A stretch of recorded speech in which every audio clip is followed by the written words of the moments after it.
Well, guys, my container is almost ready. Okay, I already cut the branches here.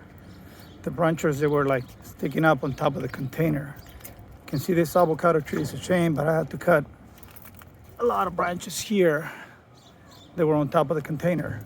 I want this container to be clear always, that way we can get all the sunshine we need. Look at all the branches that I cut. See that? But anyway, now everything looks clear, and I'll be able to put my solar panels up here, and this will generate a decent amount of power. We already have more solar panels, so these are not going to be the only ones we have. We're just adding more because we keep adding more air conditionings and stuff like that. Right now we're running 13 air conditionings almost every day, and those are 12,000 BTUs, and so that's 1 ton each. So all combined, we're running 13 tons of air conditioning.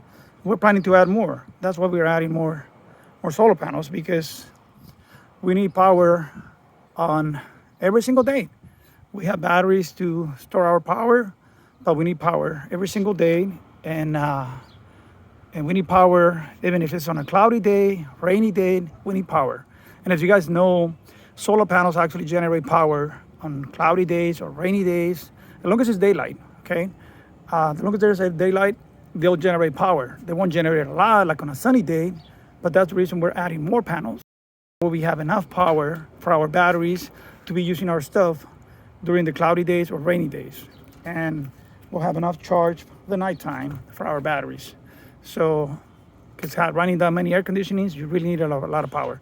By the way, the air conditionings, they don't run 24/7. They normally run from like 9 to 9. Unless it's real hot, we'll add a little bit more in the middle of the night. But normally it's from 9 a.m. to 9 p.m. But anyway, take a look at this.